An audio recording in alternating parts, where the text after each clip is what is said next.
Straight talk from Israel. You're listening to Israel News Talk Radio.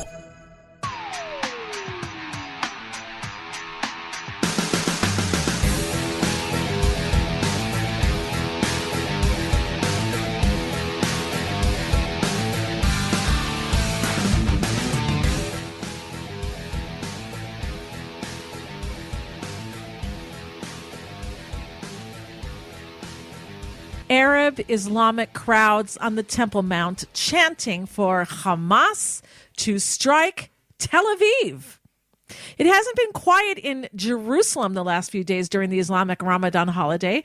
Clashes around the old city of Jerusalem with police and civilians attacked, property damaged, and injuries all taking place. My own son traveling in the city the other night had Arab rioters running up to his car on the road where they ripped and destroyed an Israeli flag that was waving on it. This week, Jews celebrate Jerusalem Day, and many cars all over Israel have Israeli flags flapping on it in honor of that day, and Independence Day as well that we just had a couple of weeks ago. Jerusalem Day is the holiday when in 1967, the city of Jerusalem, which was divided into an East and West Jerusalem, the East occupied by the Jordanians, was finally reunited. Remember East Berlin and West Berlin and how happy the world was when the walls came down and their city was reunited? Well, the Jewish people are even more happy and grateful with the holy city of Jerusalem being reunited, historic, and we celebrate it every year. However, the Arab terrorists are not happy, and they want even more, not just Jerusalem, but all of Israel. Arab Islamic crowds protesting on the Temple Mount near their mosque, yelling for the Hamas terrorists to strike Tel Aviv, not just Jerusalem, because they want all of Israel, as I said. And with Israel still scrabbling around to form a government after its fourth election inside of 2 years, the government seems to be tolerating as much as they can in order not to escalate things even further until they can get a government. Time will tell how this is going to play out, but today we're going to focus on something else. We're going to be focusing on the United States of America because it's said by many that when America sneezes, the world catches a cold. So what's happening there? Could hyperinflation cause the downfall of the American empire? And where does China come in? We'll take a look when we get back. The return of the Jewish people to the land of Israel was prophesied in the Bible thousands of years ago and is coming true today. Shalom. Join me, Josh Wander, on Israel Unplugged. Listen in as we delve into the spiritual and physical aspects of the Jewish return to Zion. We'll discuss the biblically mandated, historic, and of course practical understandings of this incredible transition from exile to redemption. That's Israel Unplugged, every Monday on IsraelNewsTalkRadio.com.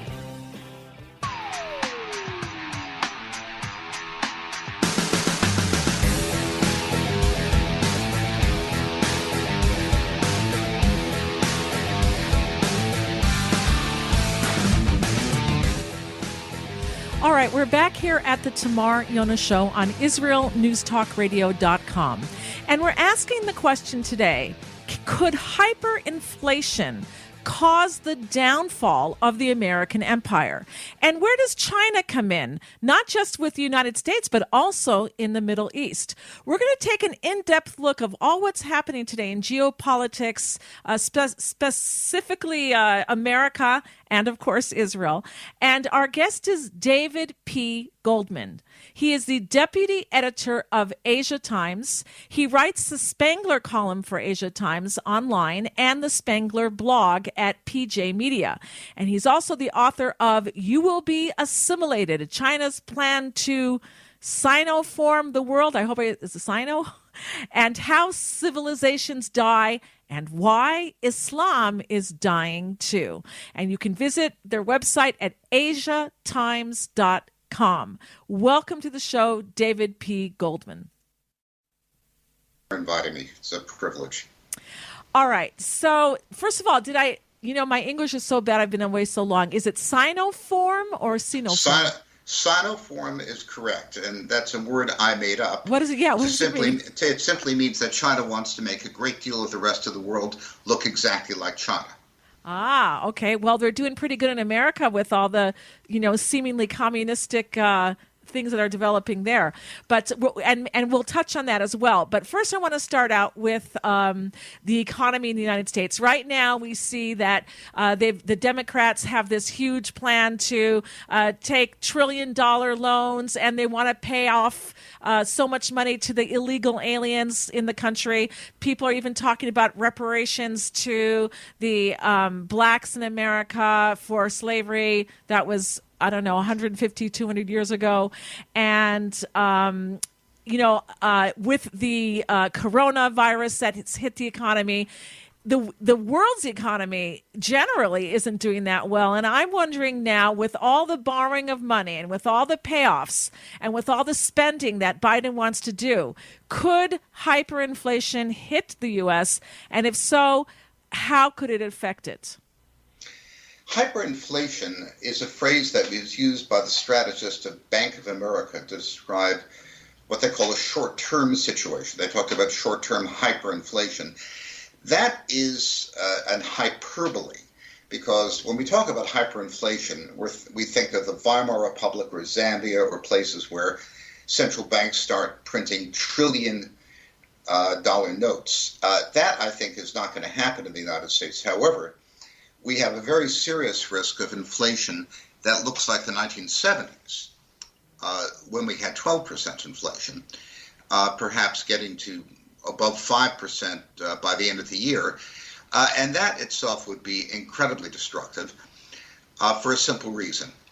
Remember that in the 1970s, Jimmy Carter was president, and inflation was out of control, and the Federal Reserve was printing money with abandon, and the dollar collapsed. So in 1979, Paul Volcker went to an International Monetary Fund meeting in October in Belgrade, Yugoslavia, and came back and raised interest rates drastically to bring inflation down. That caused a bitter 3-year recession, probably cost Carter the presidency. And fortunately, the Reagan administration came in with supply-side tax reforms, which revived the economy. But there's one enormous difference, Tamar, between now and the 1970s. The United States has been living on credit to an astonishing extent. Our budget deficit is now 15 or 20% of gross domestic product. That's the kind of thing you associate with third world regimes in a financial death spiral. We haven't seen that kind of deficit since World War II, which of course is different circumstances.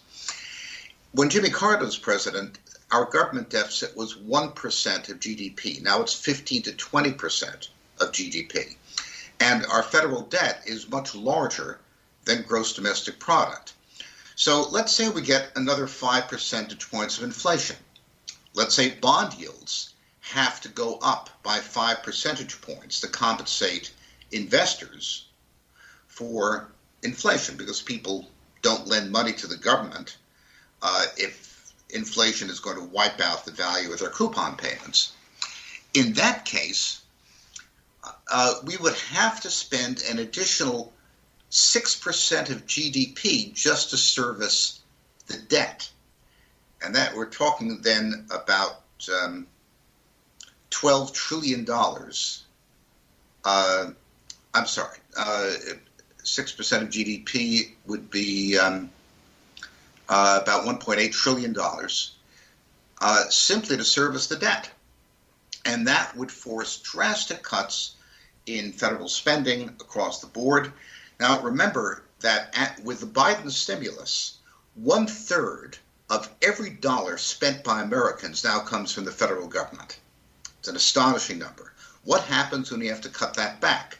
Constituencies which have been used to living off federal generosity would be cut back drastically, and you'd have a political crisis such as America hasn't known since the Civil War. And of course, the value of the US dollar would collapse. The world would stop using it as a reserve currency. I estimate that loans from the rest of the world amount to about $25 trillion to the United States. That's about 1/3 of that is ownership of government debt, and 2/3 of that is bank deposits in U.S. dollars, which constitute effectively very low interest loans to the U.S. Wipe that out because inflation discourages people from holding dollars, and we get into a serious crisis. So if they drop the dollar for international trade, etc., what currency would they replace it with? Would it be China's? Well, there are many possibilities. China would replace part of it.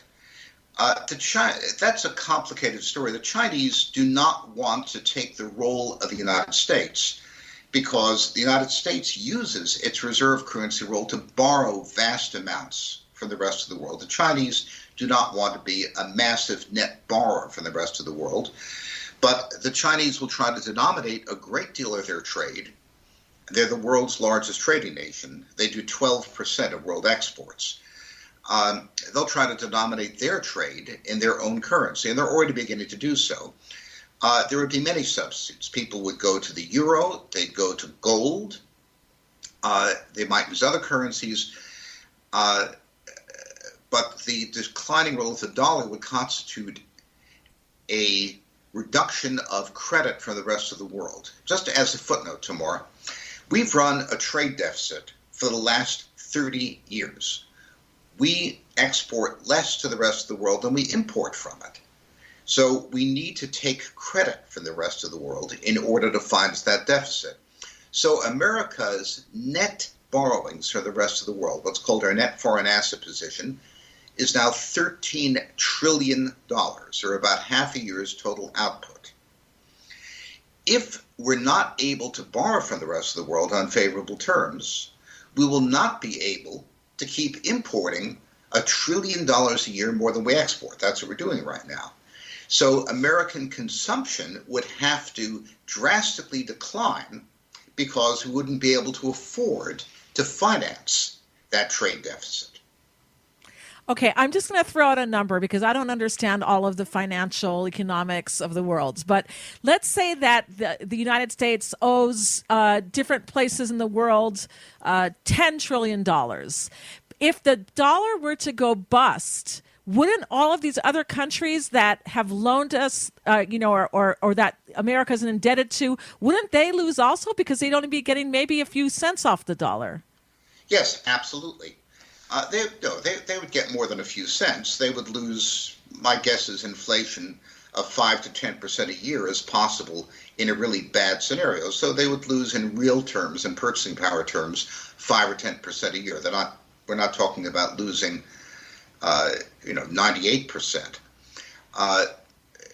What that would mean is that all these people who lend us money, the world has lent the U.S. Treasury $8 trillion, and there are $16 trillion worth of offshore bank deposits, which are used for trade and other international transactions.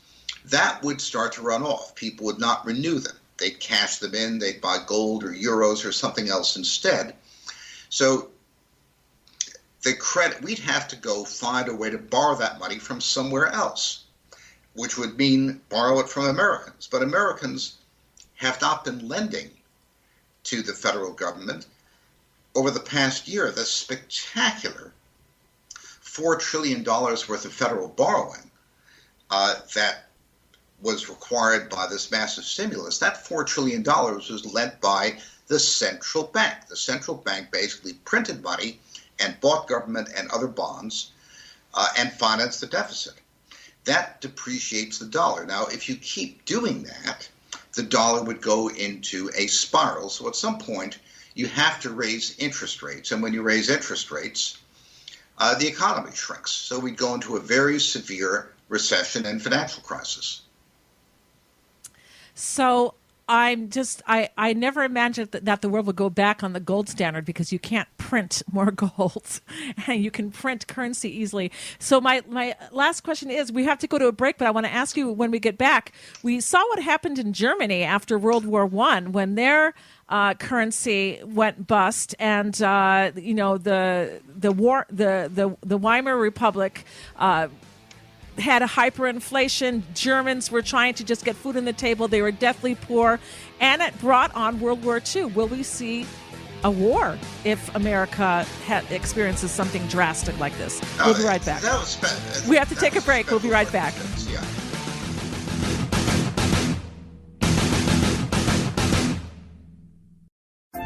Hi, everyone. This is Andrea Siminto from Jerusalem, inviting you to drop everything and join me on my show, Pull Up a Chair. We'll visit this week's quirky stories, meet fabulous guests, and discover my Israel. Together, we'll laugh, shout, and explain the topics that make us say, hey, we've got to talk about that. So get comfortable and pull up a chair with me, Andrea Siminto, every Thursday on Israel News Talk Radio.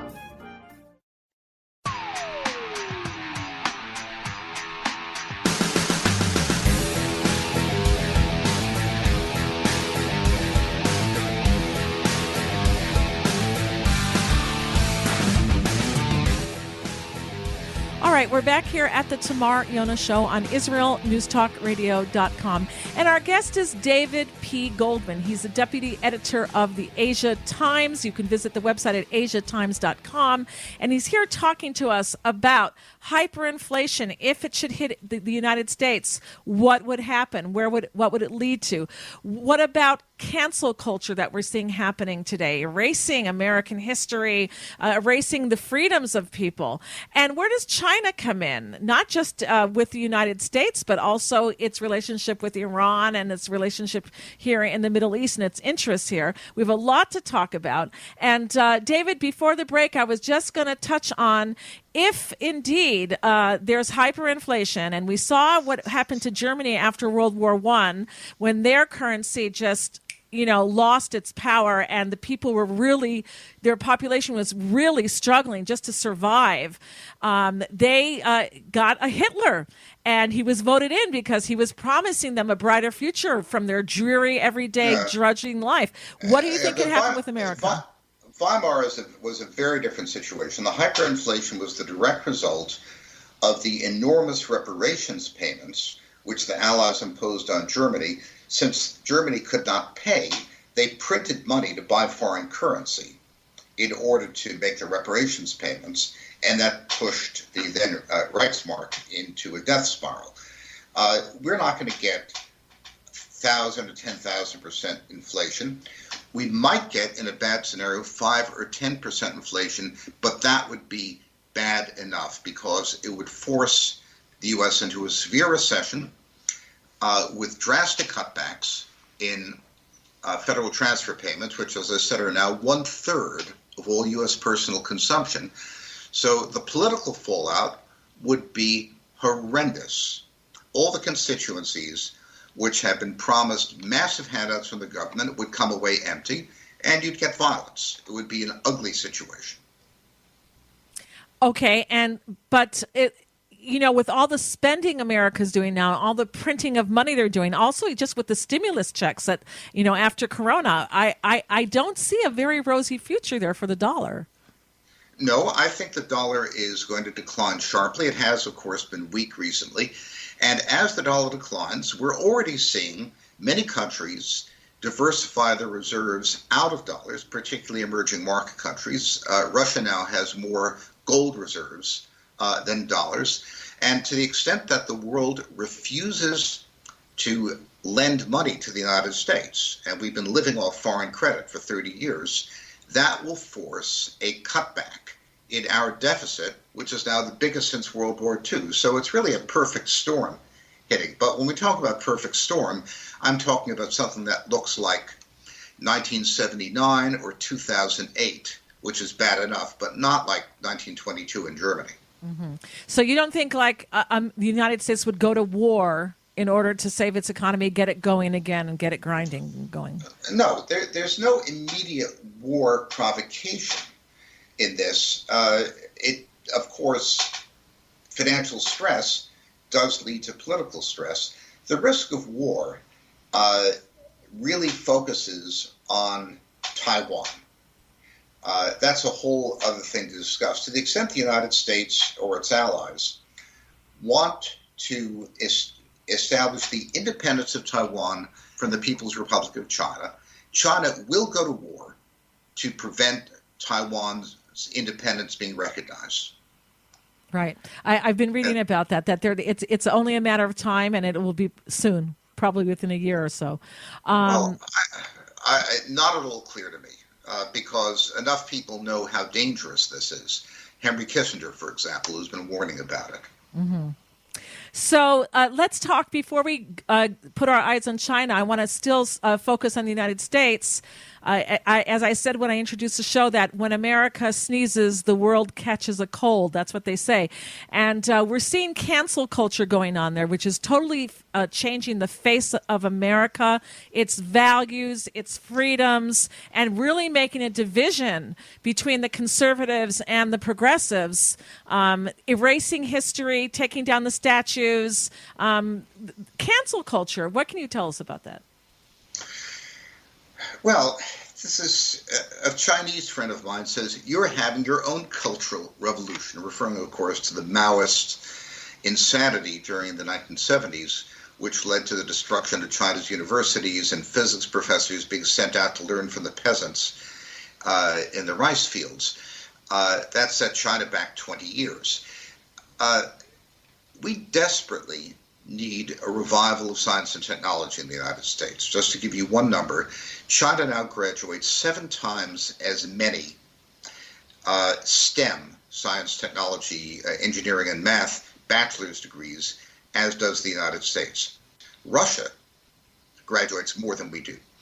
At our graduate schools, 80% of all doctoral candidates in engineering and computer science are foreign students, and most of those are Chinese and end up teaching at Chinese universities in this self-feeding cycle. And instead of doing the kind of things that the Eisenhower and Kennedy administration did when Russia was ahead of us in the space race, promoting science education, we're turning our engineering programs over to diversity managers. In the name of equity and diversity, we're destroying excellence. Many high schools, for example, in Virginia, state of Washington, have eliminated advanced math programs because not enough minorities are represented in them. So instead of trying to raise the level of minorities, they've wiped out the advanced programs. So our feeder system for engineering programs is being destroyed because we're losing the high-level math education at the high school level. This is the most dangerous thing that's going on in the United States, because ultimately national strength is a matter of human capital and skills. And we are falling behind the rest of the world in STEM skills. And cancel culture, apart from the fact that it's disgusting and stupid, is going to be the single biggest strategic disaster that ever befell the United States. So with this trend that you're talking about, and with the advancement of Chinese technology and their graduating students in the sciences, etc., do you see that America is going to take second place? That, you know, it's interesting when you look at cultures, it kind of like moves from the east to the west. You had Babylon and Persia, and then it went to Greece, and it went to Rome, and then it went to Europe, and then it went to to America, and now it's going even more west back to China. Do you see something like that happening? It's certainly a possibility, and that's certainly the trajectory. The Chinese are extremely energetic. Chinese young people have the sense that this is their great moment, that there are limitless opportunities, and they work extremely hard. Our kids are coddled, risk-averse, and lazy, and they're being told that they're suffering from white privilege and systemic racism and so forth, and that diversity is more important than competence. If you look at the polls among young people, our young people say that diversity is now important than merit. Unfortunately, meritocracy always wins out. America was a great system because, unlike the aristocracies of Europe, we were a meritocracy.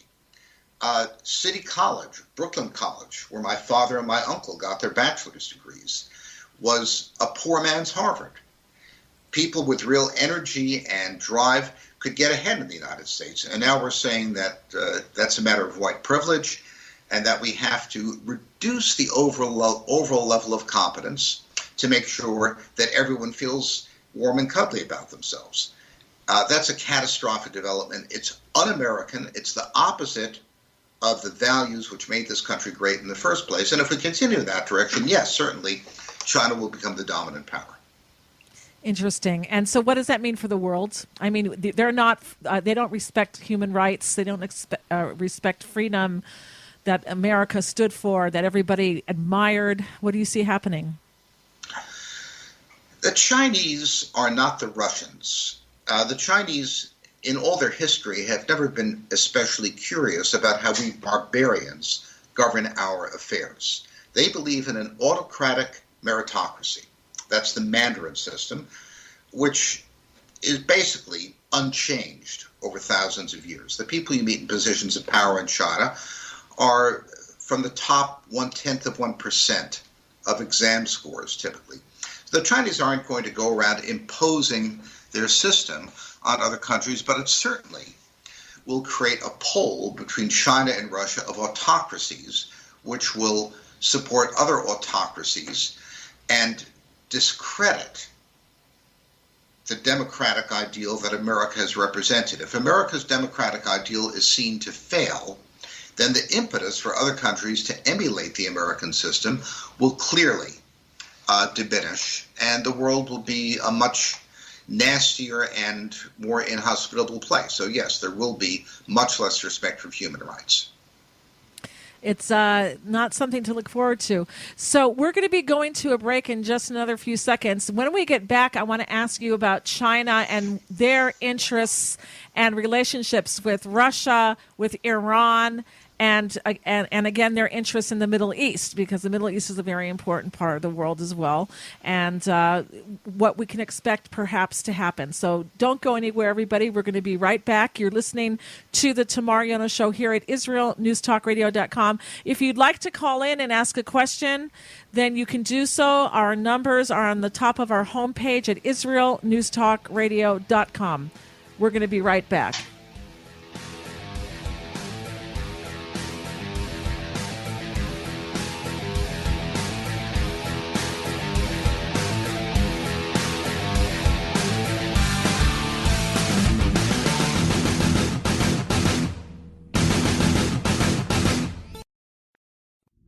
Are you interested in transforming your life, drawing closer to the Creator, and uncovering the deeper meanings and hidden treasures in the Hebrew Bible?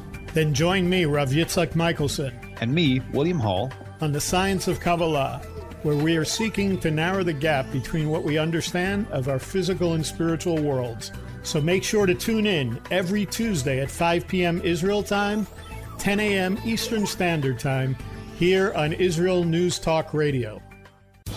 Hello, I am Walter Bingham. If you want to hear the news behind the news and the true perspective on world affairs, then the Walter Bingham File is the program for you. We bring you interviews with the movers and shakers, political commentaries, and on-the-spot reports of events as they happen. All here every Tuesday, 4 p.m. Israel time, 9 a.m. Eastern time. And it's all archived on our website. Make it a date.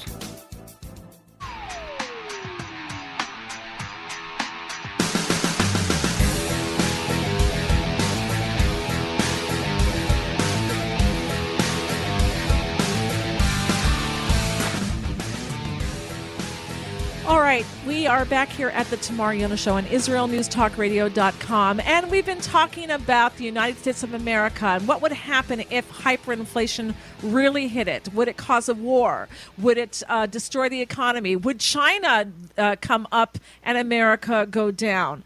We're talking about cancel culture, which is also hurting the American spirit, the American drive that anybody can be president and anybody can make it. And with the cancel culture and all that's going on today, it's I believe at least it is ruining the American spirit. And China seems to be getting very, very powerful, very, very influential, and they're very smart. And they have their interests all over the world as well, and they are succeeding slowly. Our guest is David P. Goldman. He is the deputy editor of Asia Times, and you can visit their website at asiatimes.com, and he's here talking to us about the trend, the geopolitical trends that are happening today in the world. And I wanted to ask you about China now and Iran, because America is trying to renew the Iran deal. What does that mean, and what are their interests in the Middle East? It's important to try to look at the world through Chinese eyes. From China's standpoint, they have worked extremely hard and taken their country from absolute poverty to, a basic level of prosperity that's not certainly Western, but it's 10 times the personal consumption of what it was 40 years ago. Remarkable accomplishment. They see the West trying to suppress their development. The Trump administration accuses them of stealing technology, but the main efforts of the United States are directed against the technology in which they are the acknowledged innovator, namely 5G mobile broadband. That's Huawei's specialty. So they look at the United States attacks on them as hypocritical. They look at Western concerns about human rights in Xinjiang province, where they've been cracking down horribly on the Uyghur minority, the 12 million or so Turkic Muslims in their westernmost province. Their suspicion is that the United States wants to use Islamic extremists to destabilize and destroy the Chinese state. They look at Western efforts to promote the independence of Taiwan and think what they really want to do is fracture and break up the Chinese empire, which is not a country. It's an empire composed of many different ethnicities held together by superglue, so to speak. So they're always in terror of a rebel province. That's why China will go to war over Taiwan. Now, the United States, in its efforts to contain China, ignored what China can do to make trouble for the United States and its flanks. And one of those flanks is Iran. As the whole world knows, in March, China's foreign minister went to Iran, signed a $400 billion 25-year investment deal, which means exactly what the Chinese want it to mean. If the Chinese want to make trouble for the West, they can help Iran's nuclear weapons development and ballistic missile capability, just as they did to Pakistan. They helped Pakistan in order to keep India pinned down strategically. They may choose to do that. On the other hand, everything's negotiable. They may choose to use their influence to try to suppress Iran's nuclear weapons strategy. China plays one giant game on a world chessboard, or better said, go board. And all of this is, of course, extremely worrying to Israel, because China may decide to put pressure on Israel in order to hurt the United States. The Chinese have a very exaggerated view of Israeli influence in the United States. The Chinese are like the old joke about the definition of a philo-Semite. That's an anti-Semite who likes Jews. The Chinese generally like the Jews and admire Jewish accomplishment, but they also have classical anti-Semitic stereotypes about Jewish power. So this is extremely worrying for Israel. Israel could get in the middle of this imperial rumble, and that's something to be, extremely concerned about. Well, give us an example. What could they tell Israel to do that would break relations with the United States or hurt America? Well, in the extreme case, they can say, listen, Israel, if you want to avoid Iran getting nuclear weapons, which we can give them, then give us all the technology you've got. That could be a blackmail element. They could also support enemies of Israel and hurt Israel in the hope that Israel will then go to Washington and lobby very hard for the United States to back down on certain restrictive measures against China. They'll probably come up with other things I haven't thought of, but those are the risks. Interesting. Okay. All right. And so so you're saying that Israel for China is basically just a pawn in order to control or to keep America in check? It's also a problem with inherent value because Israel, as the Chinese know very well, has 6 or 7 Nobel Prizes in hard science. China has none. Israeli creativity and innovation are a huge asset, and they would very much like to put that in the service of their program. So it's to some extent it's a pawn, to some extent it's a prize to be won to the Chinese side. My view is American attempts to contain China have been feckless and misguided. No country in the world with a superior technological position has ever succeeded in suppressing a challenger by denying it access to technology. Technology always gets out somehow.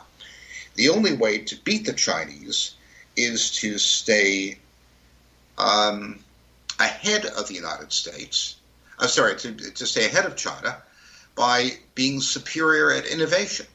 Unfortunately, as we just discussed, our cancel culture approach is destroying our capacity to innovate, so sadly we're going in the wrong direction. The Chinese look at us with contempt, and that's really dangerous because it makes them aggressive. China's ambitions in space now, they're very much succeeding there. Do you believe it's their national pride, or are they trying to take on the Americans? Oh, part of it is military. The next war very well will be fought in part in space. For example, the American military depends on global positioning satellites. China has both anti-satellite missiles and ground-based lasers, which can blind or destroy American GPS satellites. So if you start a war by knocking out our GPS capability, the American military would be blinded. The Chinese have their own alternative system. So space war is a critical strategic element by any consideration. So part of it is national pride, part of it is a laboratory for any number of technologies, but part of it is a pure military application, which should not be underrated. So would you say that the first country to send an EMP, electromagnetic pulse bomb over the other country would win any war? I do not believe that anybody would win that kind of war, because if they use EMP on us, we could send F-18s out of Japan and destroy the Three Gorges Dam and flood a quarter of China. Oh, then we're talking about a mutually assured destruction scenario, and probably, whatever happened, I would not be around to comment on the result. All right. In the last 3 minutes of the show, what would you like to leave us with? The United States and Israel have a basic affinity which goes back to the Hebraic roots of the American Republic, not to mention ties of kinship among millions of Jews. And to the extent the United States emulates Israel's innovation model, we will stay ahead of China. We can stay a skip and a jump ahead of a very large but rather restrictive dictatorship, which is very good at building particular things, but not all that great at encouraging innovation at the frontier. And that relationship between the United States and Israel could be critical towards keeping the West in first place. Okay. So what is the smart thing to do, and what should Israel be doing? Israel should be encouraging the United States to work with it on areas of innovation which will keep us ahead of China, not just mobile broadband, artificial intelligence, but missile defense and space war and so forth. The next war will be won by technology, and having a decisive technological edge on the part of the West will keep China cautious, which is what we want. Interesting. All right. Well, I want to thank you, David P. Goldman, again, deputy editor of the Asia Times. You can visit his website at asiatimes.com. You can check out his books, You Will Be Assimilated, China's Plan to Sino-Form the World, and How Civilizations Die, and Why Islam is Dying Too. Thank you so much for being with us, David. Very interesting. I want to have you back on again in another maybe several weeks and see where all this is going. And with the space program that China is very much involved in now, that's getting scary as well. And America itself having this communist ideology infiltrating into the American system now. All of this is just, we really have to keep our eyes open and watch. Thank you so much for being with us. Thank you, Tamar. Pleasure to talk to you. And I want to thank you all as well for being with us. If you have any comments or questions, feel free to write me. You can email me at Tamar, Tamar, at IsraelNewsTalkRadio.com. You've been listening to the Tamar Yonah Show here at Israel News Talk Radio.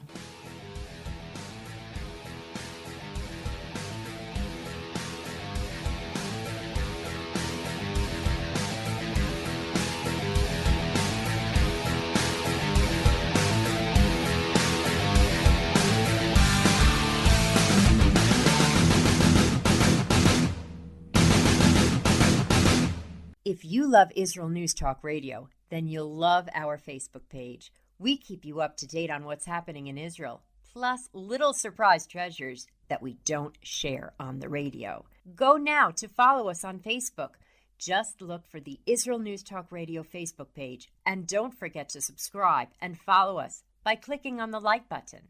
We post great stuff there that you'll want to share. Israel News Talk Radio on Facebook and Israel News Radio on Twitter.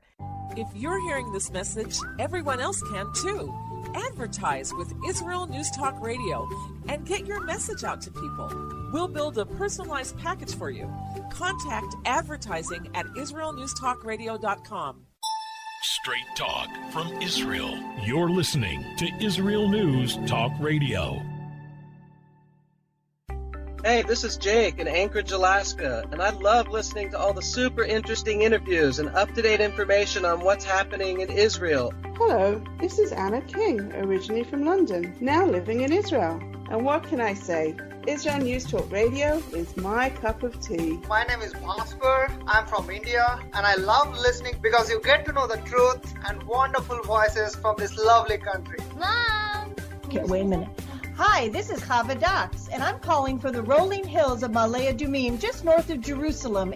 I always listen to Israel News Talk Radio to get all the latest news and commentary and to keep me up to date every day. This is Sarah Dax from Ma'ale Adumim, and I'm 12. I wish Israel News Talk Radio was boring so my mom wouldn't listen to it all the time. Mom! You're listening to Israel News Talk Radio.